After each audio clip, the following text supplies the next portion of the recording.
afraid now, because as we know, we've got earthquakes, floods, volcanic eruptions, tidal waves. All those events that have been predicted by all the religions on the planet are happening now, and this, in my mind, is a cleansing of the planet. It's giving us all an opportunity individually, not if you live in Whistler, or if you live in Cologne, or if you live in Timbuktu, each one of us in our own individual places wherever we are in the world, have the choice to open up to this new vibration and step into heaven, or we can stay stuck in the old, cling to the old stuff, the old guilt, the old karma, the bad conscience, blaming ourselves, beating ourselves up for something we did or we didn't do, and be miserable and not go to this beautiful place. In 1986, I've got my book here. The first one is called I Think I'm Psychic and You Can Be Too. I've detailed my eventful journey to becoming a psychic. And I resisted it, I opened and I closed it, and I got scared of it, and I said, no, I'm not psychic, and I was in denial. But eventually, when I was living with that, I came out of the closet, the psychic closet.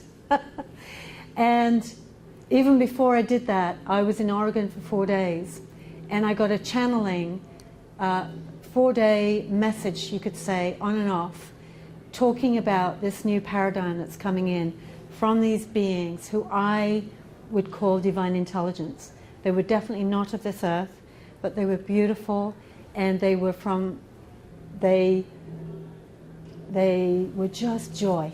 That's all I can say. They brought tears to my eyes because they were so beautiful and so intelligent, and there wasn't any trace in their energy of anything that was remotely negative that we would experience here on this plane.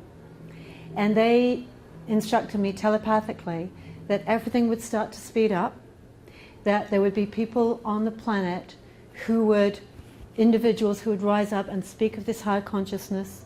Those individuals would attract others, so then we'd end up with clusters, and then those clusters would join together, and basically the consciousness on the planet would divide into two. Not a line down the middle necessarily, but there would be those who are willing to embrace the new light, the new consciousness, and open up to this new paradigm that's coming in. And there would be those that wanted to hang on for dear life and still do it the old way, control and being in charge and greed and keeping most of the population of the planet down, but with fear.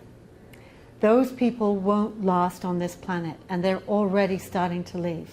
And this lady's smiling here, so I know you know what I'm talking about.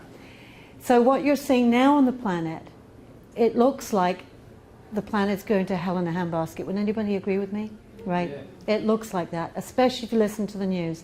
Oh my God, floods, fires, disasters, murders, all these dark energies. But you also sense that there's a revolution going on, especially in the Arab world and all around the world, that people are going, we're not going to be suppressed any longer. We're going to stand up for ourselves. We're going to be empowered individuals, and we're going to call it the way we want to on this planet that we call home. So I believe that what is going on right now, each of us are being presented with challenges. Anybody going through a few extra challenges at this point? Yeah, me too.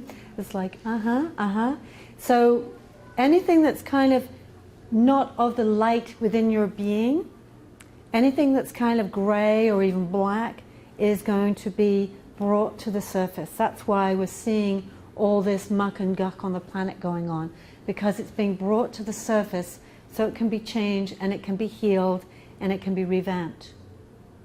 And that's why all those movements are going on in the Arab world, because that's definitely a part of the world where there's been suppression. I was actually in Libya for 3 months. That was a scary place. I mean,